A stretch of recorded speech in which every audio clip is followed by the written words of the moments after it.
Welcome back to this channel.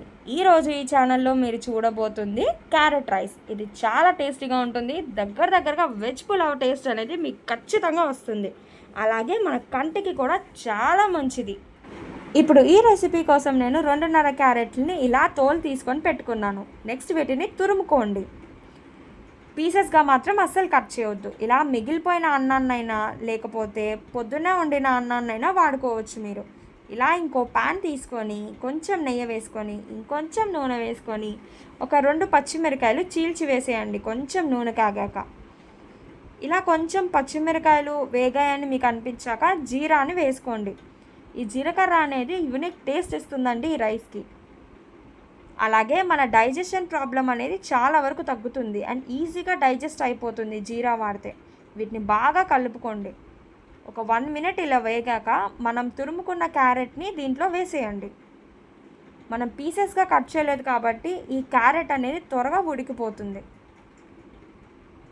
ఇలా carrot అంతా వేసేసాక ఒకసారి కలుపుకొని ఒక 5 మినిట్స్ వదిలేయండి సిమ్లో పెట్టుకొని. సిమ్లో పెడితే బాగా కుక్ అవుతుంది, లోపల నుండి కుక్ అవుతుంది. సో కొంచెం కుక్ అయింది. ఇప్పుడు కొంచెం ఉప్పు పసుపు వేసేయండి. ఇవి వేస్తే ఇంకొంచెం కుక్ అయ్యిద్ది.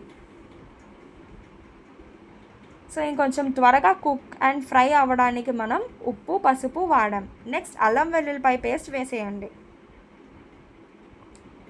ఈ అల్లం వెల్లుల్లిపాయ పేస్ట్ అనేది పచ్చివాసన పోయేదాకా మనం ఫ్రై చేసుకోవాలి. ఇది శుద్ధాలుగా అస్సలు ఉండకూడదండి. మొత్తం కలిసిపోయేదాకా కలుపుకోండి. అండ్ మీరు ఈ రెసిపీని పీసెస్లో చేస్తే అస్సలు బాగోదు. సో తురుముకొనే చేయాలి క్యారెట్ని దీంట్లో. సో ముద్దలుగా లేదండి, కలిసిపోయింది. అందుకని నేను అన్నం వేసేసాను. అన్నం వేసి వెంటనే కొత్తిమీర లవంగాయ పొడి వేసుకోండి. లవంగాయ పొడి వేసుకోగానే ఉప్పు వేసేసుకోండి. మీకు ఎంతైతే కావాలో అంత చూసుకొని అడ్జస్ట్ చేసుకుంటూ వేసుకోండి, ఏం పర్లేదు. అలాగే ఇదంతా వేసుకున్నాక బాగా కలుపుకోండి.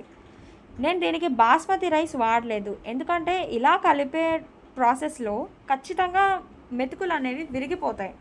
అందుకని మామూలు రైస్నే వాడానండి. అలాగే నేను పసుపు లవంగాయ పొడి అండ్ జీరానే మెయిన్ ఇంగ్రీడియంట్స్గా వాడాను. మీరు కారం కూడా కలుపుకోవాల్సిన అవసరం లేదండి దీంట్లో, ఎందుకంటే లవంగాయ పొడిలోనే చాలా ఘాటు ఉంటుంది. ఆ ఘాటు వల్ల కారం కూడా వేయాల్సిన అవసరం ఉండదు. సో మీకు అచ్చం బిర్యానీ టేస్ట్ వస్తుంది. ఖచ్చితంగా వెజ్ బిర్యానీ టేస్ట్ అనేది వస్తుంది. అండ్ మీ డైజెషన్ కూడా చాలా బాగా జరుగుతుంది తింటే, ఎందుకంటే చాలా జీరా వేసాం కదా అందుకని. అలాగే ఈ రెసిపీని మీరు ఖచ్చితంగా తురుముకొనే చేయాలండి. పీసెస్తో చేస్తే టేస్ట్ అనేది అస్సలు రాదు. సో ఇదేనండి మన క్యారెట్ రైస్. ఖచ్చితంగా మీరు కూడా టేస్ట్ చేసి టెక్స్ట్ చేయండి.